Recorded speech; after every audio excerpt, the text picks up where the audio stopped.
Hello everyone, VG Sav here, and today is my first episode of the Mario Kart 8 playthrough. My goal with this series is to have 16 episodes with 2 tracks per episode of me trying to get first place in all the tracks in Mario Kart 8. The first 2 tracks I have for you today are of the Mushroom Cup. I'm playing 150cc, and this is Mario Kart Stadium, and then the second track will be Water Park. And I'm just basically going to go through them as you're racing. I'm racing here as you're watching me race, and just explain a little bit about the map and how I feel about the map, and talk a little bit about the game in general as well. For just a little background on me, I've been playing Mario Kart since Super Mario Kart back on the Super Nintendo system 20-something years ago. So I've been playing Mario Kart for a very, very long time, and I very much enjoy the game. So I'm on the second lap here, and you know, a lot of people are going to see those speed boosts on the left side there, and you don't ever want to try to do that. You always want to try to boost around the inside of the turn there. That little blue line across the map is where the anti-gravity starts, and you see the wheels have turned on their, facing the track. And when I first heard about this, I thought it might be a little clumsy, it might be a little awkward, but actually it transitions really well. Half the time you don't even notice it. I like it. I was worried about it, but it turned out a lot better than I thought it would. Again, there's those speed boosters on the side. You want to try to ignore those and stay on the inside and use your drifting. If you don't know how to drift, you basically jump into your turn and then you move your stick back and forth, left and right, to negotiate the turn.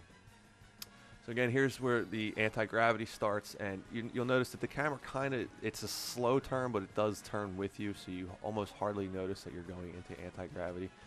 And I think there's a little bit of a shortcut here that I've yet to figure out how to do right across the map there. Maybe if I had a mushroom or something like that, I could figure that out. And another thing I'm not doing here, but if you hit the jump button right as you're going into the jumps, you actually get a little bit more of a boost into your jump. It's something I figured out a little bit later, and you won't be seeing me do it in this video, but in my next video, you should see me doing it more often. It gives you a little bit more of a speed boost. Your character does a little like turn and salute to the camera, and it's cute, but it's more about getting extra speed, and every little second counts, especially in time trials and especially in 150cc. If somebody's right up your butt, you want to use those every boost that you can get, and the drift helps that too. When you're drifting around corners, when you come out of your drift, especially if you get the orange flame on your drift, you're going to get a nice big speed boost. Another thing to keep in mind when you're playing this Mario Kart in general, one thing they brought back all the way back from Super Mario Kart, which they haven't had since, is the coins. If you get 10 coins, you're going to go just that little bit more faster, just in general too. It's not going to be just when you're boosting or something like that. If you have 10 coins, you're going every coin's a little bit more fraction faster that you're going to be going. So 10 coins is obviously the max that you can get. So you want to try to make sure to get 10 coins and hold 10 coins whenever you can. If you fall off the map and Lakitu's got to come get you, that's coins that you're going to lose. If you get hit by a shell or something like that as well, you're going to lose 3 coins when you get hit by a shell. One thing I will mention, since I mentioned Lakitu, is that he is much more prompt in this game. He will not let you fall all the way down. He will get you before you fall down, and he will drag you to, pretty swiftly back to where you belong. So that's one thing that's good. If you do make a mistake in this game, it's not as crippling as it has been in games previous. So now we're on Water Park here, and as you can see, there's an underwater section here where you kind of get like a little propeller on the back of your cart. That's kind of neat, and it kind of brings all the new elements and some new old elements into the game. I never played the DS versions, right, or the Game Boy versions or anything like that, so I'm not used to the little hang glider thing that you get. So it was new to me. It's new to the console versions.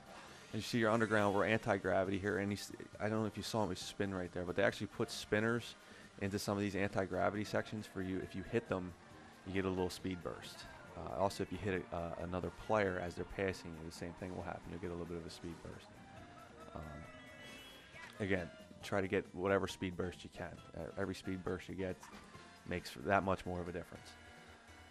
So basically this track starts on ground here. You go up the stairs, you get a little drift turn here, and then another little drift turn. You'll see I pass over the blue thing. We're now at anti-gravity. I should be using the jump there. I never, for whatever reason, do. And as you see, we're kind of turning here, we're coming out of the water now, and we're going around the roller coaster track or whatever it is. So I think it's like a submarine coaster or something. Now we're back underwater.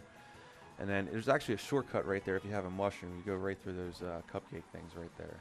But I don't have a mushroom. So it's not much of a shortcut if you don't have a mushroom. And you kind of just hang glide your way here to the finish. And then one more thing I will mention before we go, and I put it at the end of my last race, and I put it at the end of this race too. It's the highlight reel. It's kind of a little neat thing they added to. It basically just takes your 4 or 5 of your best moments out of your race and highlights them right at the end. You can save these highlights and you can share them on your Mario Kart TV or whatever. And it's kind of a neat little thing, and I just thought I'd throw them in at the end of my videos here just to kind of give you guys an idea of it. Anyway, guys, that's my video for today. I hope you enjoyed it. I hope you liked it. If you do, make sure to like, subscribe, and leave a comment. And as always, guys, thank you for watching.